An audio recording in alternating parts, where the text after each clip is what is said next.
All right, welcome to the podcast. On today's show, we're drinking. How fun with Wilde Gin. Thanks for joining. Either one of you can take this. What is Wilde Gin? Wilde Gin is a gin that we created in honor of Oscar Wilde. Okay. We actually own the trademark rights to Oscar Wilde. Oh, wow. Which is a great story in and of itself. Yeah, how'd you do that? Like you, I have a multi-tiered entrepreneurial background. Okay. And I went from entertainment into digital, into fintech, believe it or not. Okay.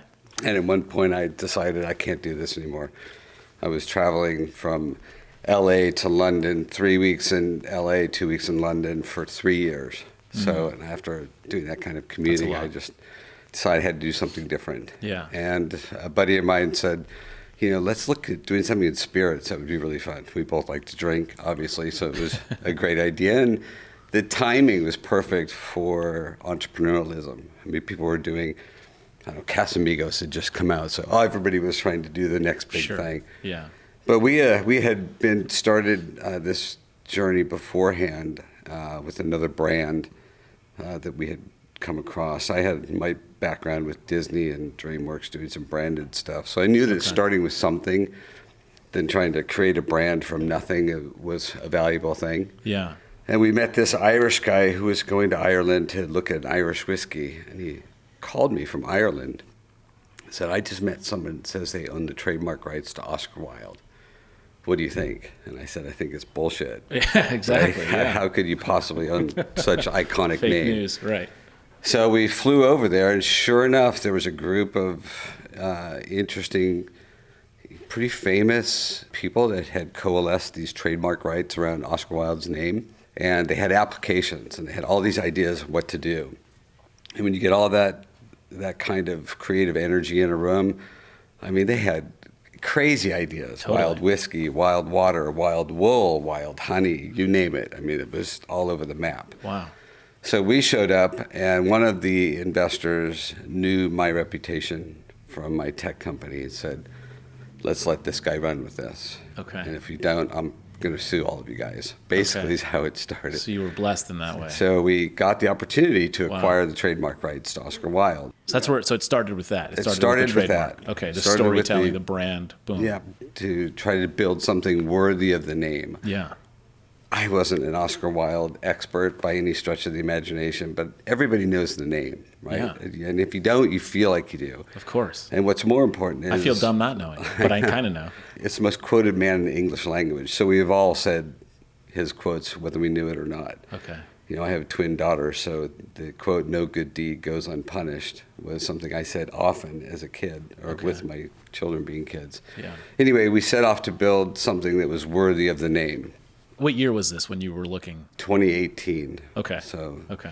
And Facebook was still something, and George Clooney had 700,000 Facebook followers, and I looked up Oscar Wilde, 4 million followers. Okay. And I go, wow, but it wasn't the number of followers, it was who they were. You had theater troupes, you had universities, you had all sorts of groups and that led to many, many more people. So I knew it was exponentially more people that could be accessed through this brand. So we knew we had to do something really special. And that's how it started. We wanted to do something really extraordinary in a bottle design. So I tried to find a bottle designer that would work with us. We had no money, of course. Yeah. And everybody that I went to said, how much money do you have? And I said, not much. And they'd say, there's the door. Don't let the doorknob hit you on the way out. Sure. And we finally looked up who the best bottle design company in the world was, and it just kept coming back to this group called Stranger & Stranger. And we sat down with them, and they were super interested in the project. They thought that there was real value in the brand. The owner stood up and quoted Oscar Wilde. I mean, he was really a fan. So I knew we were on to something. Yeah. And then we set out to create the best liquid that we possibly could. Before we get there, what gave you the desire to go down this road? So like what in your history, what in your past, did you think like this is a skill I want to acquire? This is like a sort of like the next adventure, right? The greatest frontier, where it's like everything you had done in the past brought you to the door, but then there was like this new era of, okay, but I'm going to learn this new industry, this new skill. Great question, because I knew nothing. Right. And Right. nor did my business partner, Connor Quinn. We knew we drank a lot in college, so we knew we liked spirits, and we just didn't have that authority. So we tried to surround ourselves with everybody that did have that knowledge and that authority, because we wanted to do something really special. So Right. we interviewed, gosh, I can't tell you how many different distillers and distilleries. We knew it had to be made in Ireland. I know that. Okay. What compelled us to do it?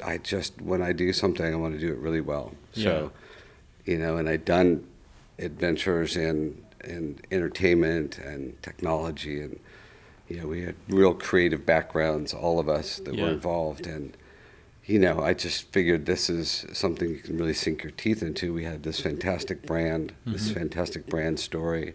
We now had a fantastic package design in the works, and we needed a really, really fantastic liquid. So that became the next goal for us. Okay. And what do you look for when you're looking for an amazing distiller? Because I've worked with I almost started a distillery in Houston. And so these guys were like engineers that left their chemical engineering jobs and wanted to like make like whiskey and gin. And it was so cool. And obviously they would say things to me that would just go completely over my head, because I'm like, I don't even know what you're saying. Totally. But it sounds amazing. And how does it taste? Right. Right. Let's just try the thing. How did you find it? What were you looking for? I think we just really wanted to find the most authentic person. Okay. That could really work with us. Yeah. I knew it. My partner and I, Connor Quinn, we tried every gin on the planet. How did we arrive at gin? That's the question in the first place. The capital commitments for whiskey are huge. You really need to have a background in whiskey. You need to have time, patience, some sort of association with those who make it. Otherwise, you're really going to get the short shrift, especially if you have a brand and you're trying to then build a whiskey around a brand. Yeah. That's pretty hard to do. It's tough. And the lobbyists have made it almost impossible for little players to exist. That's another for sure. reality. And if while you're waiting for your whiskey to mature, say you do get the opportunity to make it, you got to buy somebody else, some other juice from somewhere else, and they're going to That's right. They're going to hold you to it, and they're going to raise their prices and make it very difficult. So we decided on gin. I think gin is a perfect complement to the Wilde story. It's artistic. There's an opportunity to be have an expression. It's a blank canvas. I mean, if you look at what's happening, their old school gin is juniper forward, like chewing on a pine tree, and the new school gin's up to Monkey 47 botanicals. I mean, there's a lot of room in between there to come up with something. So, I think the opportunity to have an artistic expression was there with gin, so we went for gin. What did you learn about the hard part? Like, what was the hard part in at least launching, or something that you couldn't necessarily plan for? There's so many. I mean, trying to raise Is it the capital. Yeah. Capital is really tough. Tell the story around the capital and getting it. And where are you going to launch it? Our idea was to launch it in Europe first, because the gin boom was only getting started here in the United States. Yeah. So that's we ended up. That's a good call. Like London, I'm thinking. And Dublin has an incredible scene for gin. A lot of exploration. Yeah. So we, long story short, we created this fantastic product with our amazing distiller, Ireland's first female master distiller, and we tasted everything. And we finally decided we wanted to bring our gin back down to the center, right? So the new school gins are seasonal berries and seaweed and almonds and whatever. I mean, and then the old school gin is just pine, right? It's just juniper. So we liked something straight in the middle, something that was citrus forward, had a great floral nose. Yeah. And this woman that we worked with, Deirdre Bohane, was extraordinary. She just can taste things in her head, and she worked with us, and it was an amazing experience. That 6 months we spent trying to come up with the recipe. Okay. A lot of damage to your liver in that time. So I believe it. Wasn't a lot of sip and spit, but it was more like sip and savor. And did you know immediately when you nailed it? Like, was there consensus in the room, like, this is it? We got to the point we were almost there, and she said, "I've got one more ingredient. Why don't you come back tomorrow?" Okay. And she disappeared, and we came back the next day. We were staying in West Cork in this little hotel. We came back the next day, and she had a bundle of wild mountain Irish heather that she had gone up and picked that morning. Okay. And she had put a little bit of wild heather into the mix, and It was like the pixie dust that made it happen. Wow. So it just rounded it all together. And I'll let Billy talk about the intrinsics of it and how that works from a true bartender's perspective. Yeah. Yeah. Billy Ray, tell us. Legend in the room here. Oh, man. Amazing. I'm having a Vesper made by Billy Ray. So good. There it is. Thank you Not so bad, much. right? We're just shooting for doesn't suck. It's unbelievable. So if we can hit that bar, we're good to go. And me drinking at 11 a.m. rare, but this is good. I like this is that. good. You start with good spirits. You doesn't feel like it's work. I don't know how the day's going to end, but it'll start here. Martini just, lunch. one drink at a time, as we say. I'll be hotel bar shopping. There it is. Yeah. So how can I help? You want to talk about the intrinsics of the booze? Yeah. All right, let's get into it. Yeah. So Deidre, like Stuart was saying, she's pretty insane. Okay. Right? And coming up with the idea of the Wilde Irish Heather, Yeah. it really supports the rest of what's happening, right? So through our distillation process, what we do is we take 11 botanicals, right? And we have a lot of the like traditional botanicals that you'll see in gins, right? Our juniper, our orris root, right?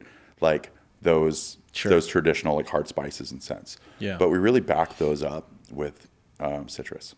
So we have bitter orange, sweet orange, and grapefruit peel that's dried. Okay. We use whole limes, and then we move into our soft spices, right? Which is going to be chamomile, right? Cardamom leaf, and then wild Irish heather, right? All that goes into an 8,000 liter copper pot still, Yeah. with 100% Irish neutral grain spirit, and we let it sit for between 16 and 18 hours to infuse, all loose, right? We don't run with a vapor basket. We're not trying to like put anything in like cheesecloth. Yeah. Everything just floats and just kind of just pretty much infuses. Then Deidre comes in, fires up the still, takes a 15% cut of the heads and a 5% cut of the tails, right? So that first 15% is going to be that ethanol, the methanol, all that stuff with big scientific names on it that kind of like gives us that like harsh hangover. Yeah. So we remove that impurity, and the last 5% is so oily that we don't want to use it. Yeah. Right. So we basically like take that cut and we have our heart right at 80%. We let that sit for 24 hours. We don't touch it. We don't do anything to it. And then we just blend it with fresh Irish spring water. So this is really, really important because we don't carbon filter, we don't chill filter, and we're additive free. So a lot of other productions when it comes to gin will basically say, okay, now we have our juice. Let's bring down the temperature. Let's filter out so it stays clear. Right. And then we have to add compounds back in, right? Essential oils in a sense. Yeah. Right? Additives. Yeah. And so we are like additive free, very proud of that, right? We're a true Irish spirit, right? Very beautiful water source, right? Great botanicals, amazing master distiller, insane still. Yeah. That's like built on a wall. It's fucking rad. Where is it? It's in Ireland? Yeah, it's in West Cork. And what drew you to it? So of all the things you could be working on. So what drew me to this is, look, I was raised by the CIA, which is, Catholic, Irish, and alcoholic, right? So my father was a counterintelligence officer in the United States military, and very proud Irish Catholic family. So I knew who the Young Dubliners were, I knew who Yeats was, I knew who Michael Collins was, and I knew who Oscar Wilde was by the time I was 5, Yeah. right? My father always read us Irish literature because that connected, us to our heritage. Of course. Right. And that was just a big thing for us. Yeah. And so, I ended up, I lived in Europe, my father military bases, and I graduated high school and I ended up moving to London and playing some football in London. And that's where I started bartending because I didn't want to play football anymore. Right. And I didn't want to, talk to my teammates about it. I didn't want to talk to my family about it. I thought everybody would be disappointed. So there's a bartender named Charlie Hume, and he was a short little Irishman. He was a pistol. And he said, boyo, just work here until you figure out what you want to do. And it turned out that's what I wanted to do. Right. Wow. Came back to Los Angeles and, pursued a career in classical Shakespeare and theater. Right. But while doing that, I always bartended. Yeah. From there, I moved on. I started a brand. I worked for brands, as a national brand ambassador for like Brown Forman, traveling around the, United States and the world, like teaching bartending, teaching education, and helping build like my community of, the bars and bartenders. Yeah. And that meant a lot. So when this brand came up around, it was like, wait, okay, so there's this connection of like my like heritage. There's also like who Oscar Wilde was really resonates with me because he was unapologetic for who he is. Yeah. And I think bartenders really connect to that. Right? Because I think to be in this trade of like hospitality, you have to be either a vagabond or a gypsy. Right? Like no one says like, I want to sign up for a 15-hour shift. I want someone to come in and just tell me how to do my job. I want someone to come in and yell at me because their wife broke up with them, or someone to come in and get hammered and the light switch goes off and they're upset because like they lost their job and it's my fault. You kind of are like this like conductor of all of this. And I think Wilde really touches to a lot of who bartenders are because he wrote about that. He lived it. Right. And as bartenders, we all live a double life. Right. Like you have, I could wake up, I can be with my daughter, I can hang out with my wife, and then, I grab my bag and I go to work for 12 to 14 hours. And, it takes a certain type of person to take care of a stranger. And a lot of times, you walk into a bar and you're a stranger. It takes a certain kind of person to say, like, what's your name? What are you doing here? And figure out where you are and find out your expectation and then try to exceed that expectation. Wow. Right? And I think you see that through Wilde and his writings. You see that through, like, the stories told about Wilde. Right? You see that in the arc of who he was from, first publication to last publication.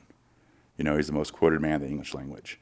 Right? We all have some sort of connection to him, whether we know it or not.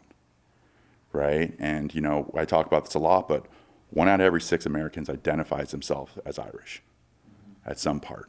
And we've always been connected to, like, an Irish whiskey. But there's more than that, right? You think that being an Irish American, that Ireland is just full of just, like, whiskey distilleries and corned beef and cabbage and potatoes everywhere. And it's like waves breaking, people surfing, the best seafood I've ever had. Like, unreal. It was like, I mean, if that's what purgatory looks like, take me now. You know what I mean? Yeah. When I met Stuart, we started talking, it was like all the bells started, like, everything started clicking. Yeah. And I've worked on a handful of brands, and I think there's not too many brands that I've ever come across that I went, wow, there's like a packaging story. It's compelling. Right? Yeah. It's a true, authentic story from Deidre to Wilde to Stuart and Connor, the ownership. Yeah. It's not like anything's been curated or put together, right? It's not like it's like the funding's coming from like a huge, a huge house that's like, right. And now we're just going to make up the story, and it's a marketing that goes down. Right. Like, I'll never forget, my brother was on leave from Afghanistan in Special Forces, and he came out and visited me with my sister-in-law in LA, right down the road here. Mm-hmm.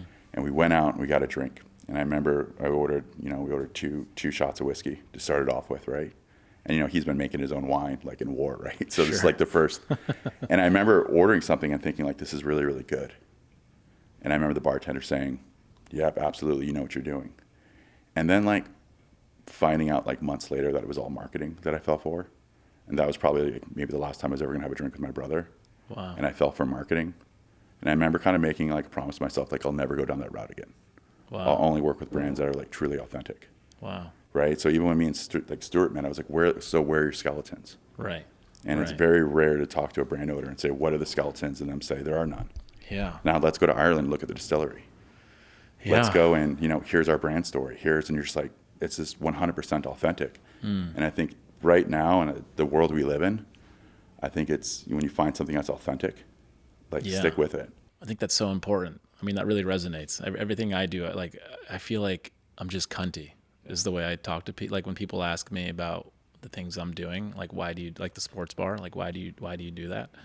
And I just say, because I'm just so fucking cunty. And I'm, like, so pissed that the standard or the status quo is where it is. Like, people deserve better than that. And I can sit here and fester in that, or I can go build it and show people what I mean. Right. It's like you can get into action, right? And I think, from a bartender's perspective, for years it's been the same gins. Yeah. Right? We've seen the same gins come, and then we have new gins hit the market. Mm-hmm. And the one thing that always really, really shocks me is proof. Right? Because as a bartender, my main job is dilution. Mm-hmm. Right? Like, when I shake a drink, it's to chill it. Mm-hmm. It's to mix it together. It's to get air into it, right? But it's also to dilute it. Mm-hmm. I have a spirit, and I need to counterbalance that with some, like, dilution, right? 18 to 20%. Yeah. So if I start with like a tequila or a vodka that's at 80 proof, like, if you have a Tommy's margarita that's agave, lime, and tequila, you really are tasting lime and agave, aren't you? You're not really getting the tequila because most tequilas are at 80 proof, shooken really, really hard with shitty ice. Mm-hmm. A lot of water dilution, not fine strained, just here you go. Mm-hmm. Right? Versus, like, having a Vesper that you're having right now. Delicious. The proof on that is delicious. Yeah. Because, we have a strong spine. Yeah. Like, our proof holds up all our botanicals. And because we don't carbon filter or chill filter, we're keeping all those essential oils in it. Right? So, like, why go through the distillation process? Deidre single sources all our botanicals. Yeah, that's right. It's very, like, and then all of a sudden we're going to get to the very end of it and say, but we want it clear, so we're just going to sacrifice flavor, right? And we're going to sacrifice this all that hard work to keep it clear, right? It would be the same thing of, like, being at a restaurant and making this stock for 18 hours with, like, grass-fed, like, shanks and bones and collagen, and you're using, like, amazing, like, salt and, like, pepper and peppercorns and star anise, and you build this great stock. And then all of a sudden you're like, but we want to clarify it for a broth. So you run it through a centrifuge, you clarify it, then you're like, well, we got to get some salt back in. So let's use that iodine salt to go into it, and we'll use some garlic powder, and we'll use some onion powder. And you're just like, it doesn't even taste close to the original product. Right. Yeah, we're pretty proud of the recipe. Yeah. We're not going to do iterations. I think it's we got delicious. it right the first time. Yeah. And you That's see the a hard lot of part. our competitors, and there's 6, 7 iterations of their gin. Totally. And, my thinking is, you didn't get it right the first time? I mean, Yeah. why do you need 7 iterations of it, right? So we're pretty proud of it. I don't think we've had anybody that's ever said it wasn't great. No. When it came to launching, what was your strategy? Like, because at some point you're an outsider, and so you can see things for what they are. You can see what works the and what launch doesn't is, work. is So- a little bit dissected because we launched in Ireland. Okay. So we came out with our fantastic launch party Smart. Yeah. in 2019, December of 2019, and we were And who are you inviting to the launch? just all the local celebrities in Ireland, in Dublin, right? Yeah. So, and we had it at the Marion Hotel, Yeah. which is the stuffiest old hotel in Dublin. I want to show you something. And for people listening, this is, I was just there. Oh, you're kidding. I was That's just there hilarious. and, The cellar bar of the The Marion cellar bar, Hotel, yeah. That's hotel is where we had our lunch party. Great It's hotel, by the way. across the square, Marion Square, from Marion House, Yeah. which was Oscar Wilde's family home. I Didn't don't know know if that. you knew that. I did not know that. So Okay. we had this crazy launch party there. It was so much fun. We rocked the plaster off the walls till 4 o'clock in the morning. Wish I It was there. was Wow. phenomenal. We started to get into every top bar, restaurant, and hotel in Ireland. Okay. And 3 months later, COVID. Shuttered Ireland. Not like here. Here we whined about our freedoms being taken away. There, Yeah. you literally couldn't leave your house. That's you right. couldn't go more than 2,000 meters from your home. It's like So Australia. it was a similar. real shutdown, and Yeah. all the restaurants and bars. It was really terrible time for them, Yeah. especially. And we took that time. We launched with a 700 ml bottle, which is European. Mm-hmm. Our idea was to launch in Dublin and then go out throughout Europe and then come to the United States. Yep. But of course, COVID threw a wrench into that. And then what'd you do then? Is it just a So- bunch of Zoom tastings? No, we Meeting people at we home? had to have a 750 ml bottle to Okay. sell it here. Yep. So we got going during COVID, during a global glass shortage and a global shipping crisis, managed to get a new bottle made. Okay. And we managed to get that bottle to Ireland, have them, because of course, distilleries are essential services in Ireland. Yeah. So they were open. Yeah. They managed to do our first distillation run. We got it repacked onto a ship and delivered here during COVID. Wow. So as soon as COVID started to loosen up, we were able to launch here in the United States. So Wow. that saved the brand. So, but it's still COVID, right? When you're trying to launch here in America. Yeah, so we got here 2021. So, Okay. we're coming out of COVID. You're coming out of it, yeah. And we got picked up by a very large distributor, and they launched us on the East Coast in Okay. Washington, D.C., Okay. and we're doing great in Washington, D.C., but we all lived out here, so Yeah. we wanted to launch L.A., Of course. and of course, we didn't have distribution out here, so we self-distributed in LA. And with the help of Billy Ray and Whoa. Amy Joe, who's part of the team, we got in all the top places in LA. It was Pretty quickly. incredible. Yeah. Yeah. Spago to Jones, you name all the great places. And, Yeah. then we recently picked up distribution with Pacific Edge, which has a phenomenal catalog of high-end products. Yeah. So, and they launched us in Arizona, Nevada, Colorado, Okay. California, and Washington State. Okay. So, and we're just starting to really hit the ground running here now, and Yeah. having some great success. And So how do you look at it from your business mindset of everything you've done in the past? Like, how do you look at, so you're planting a bunch of flags essentially, right? And you see them, they're working. But what's the exponent that's like missing? What's the factor that just, what is the thing? Here's the thing. I mean, you'll find out if you ever get into spirits. It is I can't say it over in the air, but a clusterfuck. Yeah. Every state has different rules. Yes. Right? And 16 states are control states. It is better than the marijuana business.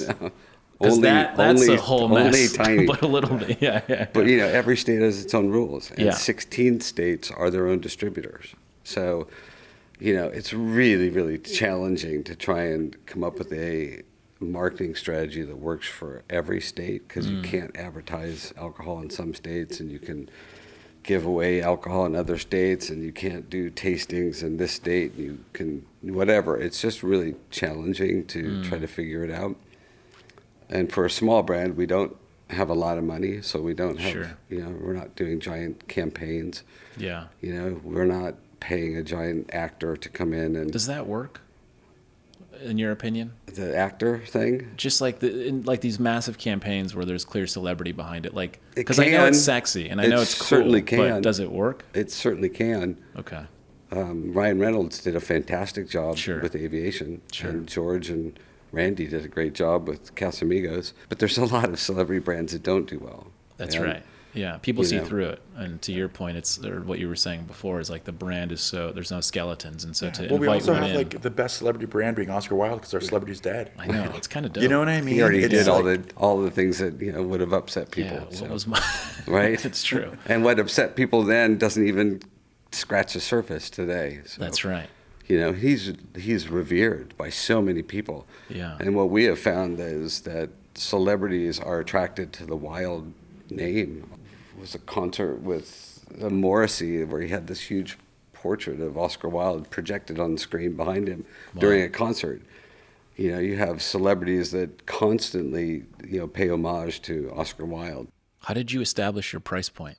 Was that a difficult thing to do?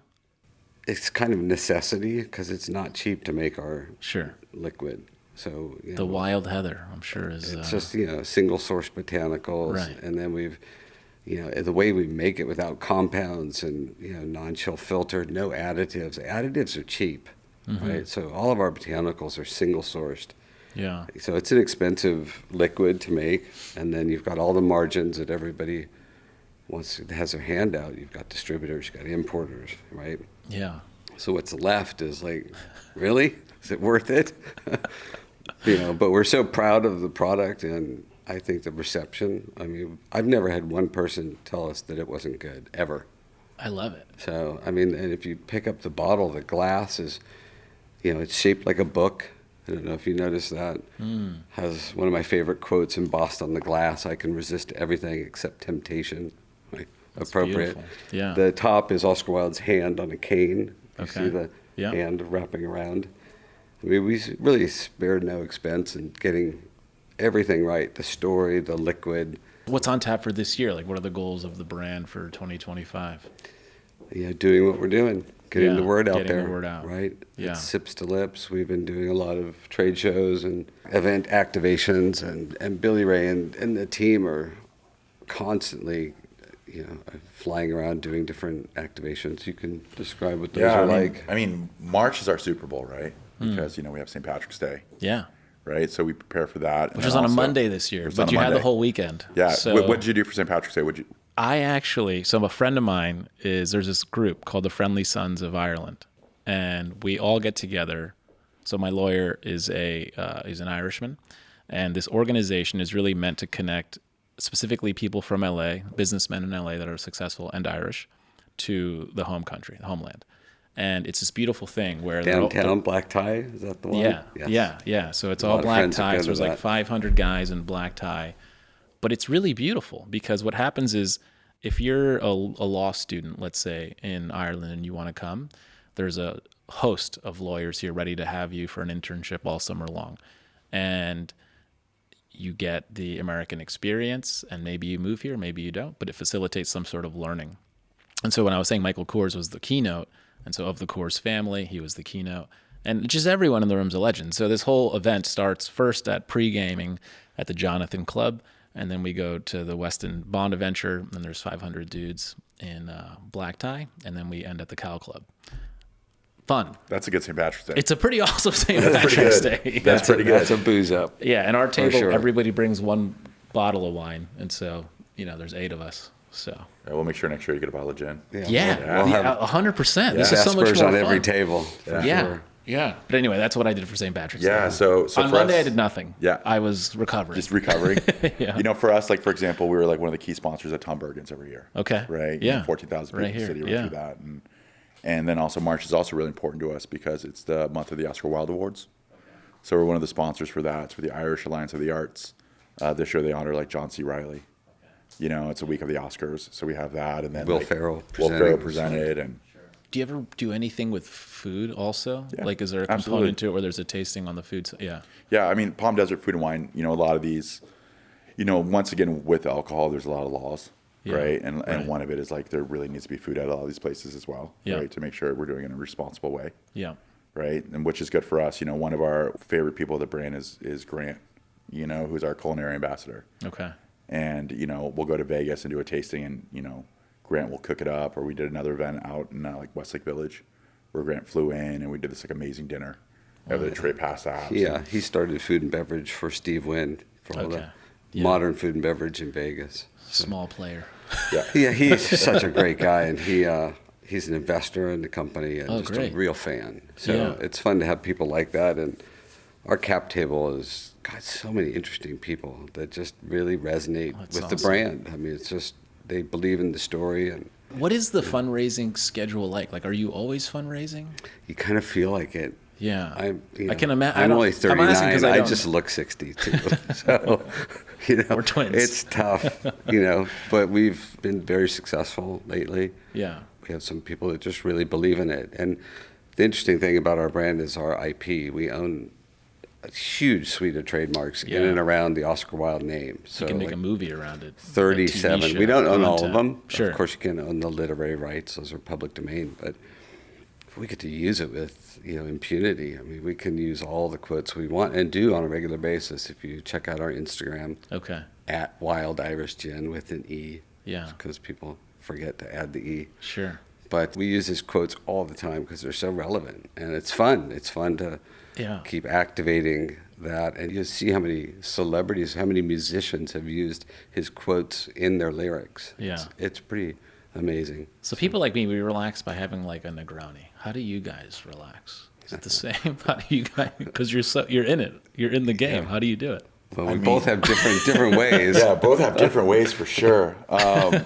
You know, I don't know. I mean, for me, like how I relax is I try to play as much golf as I can, Okay. which is in my backyard with a net, right? Like not playing much golf, but Sure, like sure. hitting balls into a net and just kind of like getting out of my own way is you know, a good way for at least, you know, for me to relax. So my not head. alcohol is the point of that. No, answer. yeah, not. It's you're around it a lot.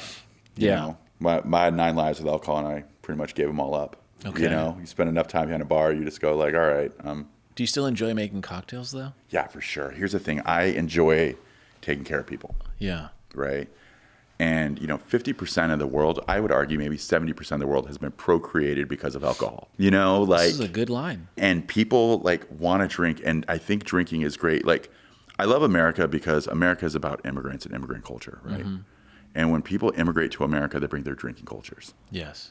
right? That's why I think, you know, America, we own the cocktail. It's probably the only thing we've really offered in the culinary world that's been ours, traditionally ours, I right? like that take. Yeah. And so, but that's been inspired by like all immigrants coming to this country, right? And I think for me, that's the really cool thing because like we have these amazing spirits like Wilde Irish Gin, right? And like someone can come in and sit down in front of me and like for 2 seconds, I get to not worry about my kid or worry about, you know, what's going on the TV or worry about Chelsea Football Club. Hopefully they're beating Tottenham right now, right? Like I don't have to worry about anything. I just have to worry about making sure this stranger is taken care of.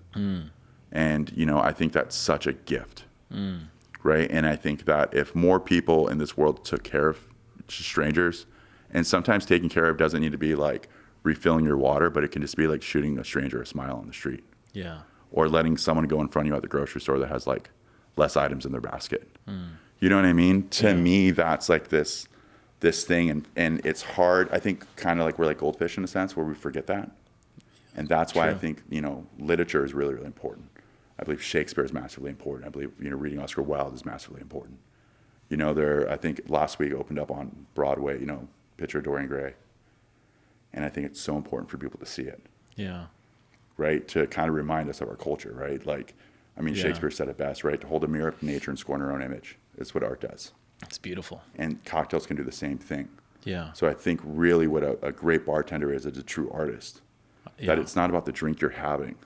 It's about the experience that you have with the drink. That's right. And if that's backed with a great spirit, right? Like trust the distiller, Yeah. right? And you have a great spirit that you can believe in. Yeah. All of a sudden, it elevates the whole experience. And then it's really easy to take care of strangers. But if I'm starting out with a spirit that's not great, I'm already in the weeds. Yeah. You know what I mean? I got to figure out how to make this 80 proof, let's call it shit gin, taste good. Right. There's only one way to do that. It's mask it with a bunch of things and technique. That's right. And to turn it in a way and say, well, this is for you. Like, I hope you like it. Yeah. Instead of just being like, you have 3 ingredients in that drink in front of you. Right. With a lemon twist. As clean as it gets. Clean as it gets. Yeah. So I was 22 and I moved to Boston, and this bar just opened up called Drink, and it was like a Barbara Lynch place, and you walked in there and it looked like omakase. You couldn't see any bottles at all. They had them all under the bar. And I was 22, and so if you were in Boston at the time going to any bar, what would normally happen is there's a million men and they're all crawling over you to order beer.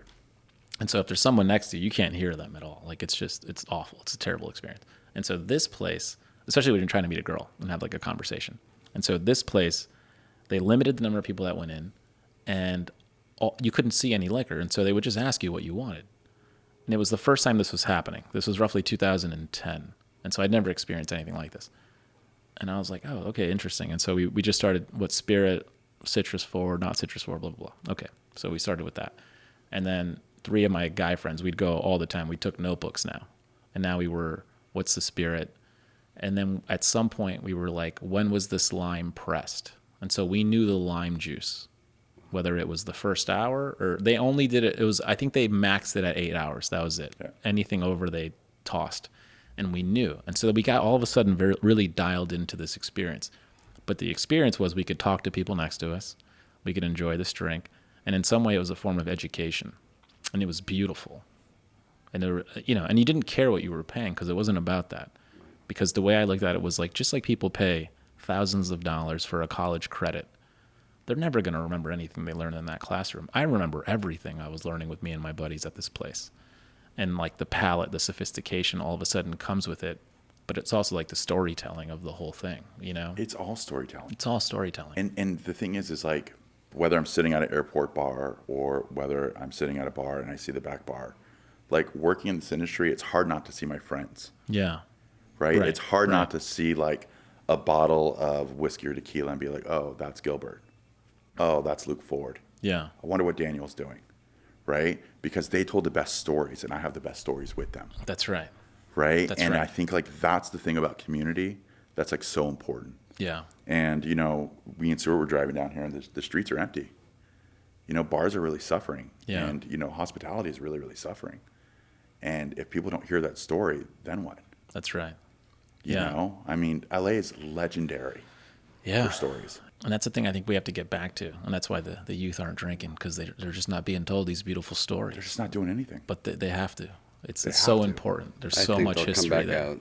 Oh, I have no doubt about it. I think they're just recovering from COVID and being inundated with their phones. My daughters are, so they're starting to come out of their rooms more and more. The phone culture definitely has ruined a lot of the storytelling. But we're happy to tell the story because I think it's all authentic. Yeah. And everything about it is the pureness of the gin, right? And we don't add additives. And I see all of these gins with their different flavors. Do you market that? Or not really? Not yet, but we're starting to. We should. Like, I'm a part of a brewery that we did. One of our real estate projects was a brewery. It's a brewery and cider. And it's like Belgian, old world, traditional brewing methods. And so there's no additives at all. The cider is the same thing. And people will try one of the ciders, and it's a super clean cider. And they'll go, what is this? Because they're used to every brand that adds a million, like a sugar bomb. Yeah. And then they're like, oh, and then they get introduced to brandy. Oh, what's brandy? And now it's like, oh, it's all right here. It's all happening right here. Right. And it's so fun, but it's honest, and then they source it also from the local farmers. All the apples come from, hundreds of miles away. And they've got to be organic, otherwise you're sucking down pesticides, right? That's so right. We're going to start playing into that because I know a lot of gins use compounds. Yeah. And we don't chill filter it. And I don't know if you know what that means, but ours will go cloudy over ice. Yeah. And that's because you have not taken out all the essential oils. Yeah. But when you remove when you do the chill filtering, you're doing it only for cosmetic reasons. Mm-hmm. It's not for the flavor reasons. It's not any part of the distillation process. Yeah. So when you remove those essential oils, guess what? You got to put flavor back in. Right. And that's coming from tinctures and additives that all have preservatives. Yeah. So we don't do that. So when you go to a bar, what do you order? Or how do you try a gin? My favorite way is in a French 75. Okay. So we call it a Wilde 75 because made with Wilde Irish that a Gin, lot better. it's so much better because our citrus forward. Yeah. And we discovered a new cocktail that we made. Billy Ray did it. We made an Irish coffee with gin. But it's not any gin work. Our gin, because it's so citrus and floral. Okay. And coffee is a fruit, right? It's a berry. Yeah. And we did a espresso with tasting. orange is... We did a tasting at a whiskey bar of Irish coffees. Okay. And they were so snooty, going, "You cannot make an Irish coffee with gin." And everybody. Billy Ray said, "Hold my beer." I was like, "Hold my coffee." Everybody left with a bottle of Wild Irish Gin in their hands. Wow. And everybody there said they would never drink it again without gin. How do you make it? So it's simple. We just do like 1.5, right? Okay. Ounces of Wild Irish Gin. Yeah. Then do 1/2 ounce of like a Demerara or like a simple syrup. Okay. Preferably like using like unrefined sugar. Yeah. Right. And then a great coffee. Right. You can use like an Ethiopian. It's gonna have Okay. a lot of like citrus notes. Right. You can use Okay. a blend of something like. Just get a great bag of coffee that hasn't been, it's not like roasted in And it's drip 1927. coffee. Drip coffee. You can do Yeah. a pour over, right? Okay. And then just like fill it, and then take a heavy cream. You need like a heavy whipping cream. Okay. Something with a high fat content. How much of it? Take like 6 ounces and Okay. throw it into a protein shaker. Yeah. Shake the shit. Shake out the of it. protein shaker, Yeah. not too rough where it like becomes whipping cream. Yeah. But just where it's like wet and firm. Float it on top. And then what we do is when you're making your coffee or if you make espresso at home, right, we always save like our spent espresso grounds. Yeah. And so we take those spent espresso grounds and we put it with black salt and then monk fruit sugar, equal parts. You can do like 5 grams, 5 grams, 5 grams, mix it together. And then we just dust that on top. And it's like, so you get this like fat from the cream. You Yeah. get the sweetness from the monk fruit. You get the saltiness from the black salt. Jesus. You get the coffee kind of like popping at the front. And then it moves into like a very like fruit forward coffee, sweetness from the sugar, and then the support of the gin. So that's where you really, for us, Crazy. that's where the like bitter You won't orange- believe it. It's I mean, that'll help jumps the out. American population grow. It It's a is certainty. so delicious. Yeah, and what's really great about Wilde is there's so many great days. There's his like the day of his birth, right? We can celebrate that. His forever day when he passed away. His tomb at Père Lachaise is like the second most visited site after the Eiffel Tower in Paris. Whoa. Right? So there's a lot of things as far as the brand goes that we can like play with and be inspired with. Yeah. And that's where it's really rad. We sponsor a all men's rugby team called the Rebellion. And when we were talking with them, they were like, I just don't see how Oscar Wilde fits into sports. You want to, sponsor a rugby team. How does that fit in? Interesting. And I was like, huh. And so I said, well, there's a quote that says like football, right, is a gentleman's game, right, played by barbarians. And rugby is barbarians' game played by gentlemen. And they're like, that's genius. And I was like, that's Oscar Wilde, right? And like, this guy literally has a quote for everything. He touched on everything. And like, that's the beautiful thing is there's not anything we can't find and be inspired by and then like push out. I feel like the American culture is missing that romance. Like we have some of that in Peru. It's like tennis. My uncle, he was just here. He's a general in Peru. He's like 80, and he was like, tennis is a gentleman's game played by diplomats. And I just, oh my God, it's like, what a bar. Like what? Right. And no one says that. And you don't hear that in the American language. No one ever talks like that when they're getting onto the tennis court. But it's a beautiful thing. And then thankfully, John McEnroe burst onto the scene. Yeah. All right, top We love 5 Johnny. cocktail bars in LA. Give it to us. Top 5. Okay, let's start. Let's go with the classic Mousse on Frank's. Gin Martini, Mousse on Frank's, Sunny Bone. Boom. I love salty bartenders. Like real salty. You mean like Salty, like come in here and like, can I get espresso martini? And like the look they'll give you is like, get fucked. I love like, it. So Jones, Matt Gannon, Jones. all day long, right? Michael's brother, who's at the little door. Yep. Yeah. Matt Gannon, one of my best hair behind the bar, hands down. Tom Bergens, classic, second oldest liquor license in Los Angeles. Ooh, good data. Like great spot. Also the bar that Cheers was written after. Okay. Little fun Didn't know fact that. there for you. Yeah. Bryn from Bar Next Door. Yeah. That's great. Yeah. The pawn shop's next is on Yeah. the list. The pawn shop coming soon. Yeah. We'll have to make a cocktail. Yeah. A sports inspired, Chelsea themed. Let's go. You go. I mean, also The like wild you're from footballer. Boston. Wild football. Wild baller. I mean, It's going to be tough to build an LA bar when people are from Massachusetts. I feel like this. Though. I feel we're like going to hide. We're going to bury that. no one is closer to Oscar Wilde than Larry Bird. Oh, Like God. that guy's shit talking was incredible. His one-liners, like the legendary stories people have from like. And then you have Kevin Bird. Garnett to follow. Another, I mean, shit talking legends. I remember reading a story about Larry Bird. I guess it was like at like the All-Star game, and they're getting ready to do like the 3-point shootout, and everybody was like super pumped. And apparently, he just like showed up late, walked in the locker room, and said, "Which one of you losers is coming in second?" And I guess the energy of the room was like, he's right. And I Yeah. guess like everybody just like gave up. Solid. Guys, thank you so much for coming on the pod. This is so fun. Thanks for This drink having is us. unbelievable. Thank you. Thank you for tuning in. If you enjoyed this episode, share with your friends, your family, or anyone you might think might benefit from the conversation we've had today. And if you haven't already, please take a moment to leave a review on your favorite podcast platform. We'd greatly appreciate it. Your feedback helps us improve and reach more people who can benefit from our discussions. The best way to stay connected with us and get the latest updates on future episodes is through our social media channels. You can find us at Startup Storefront. We'll be back next Tuesday with another great episode. See you then.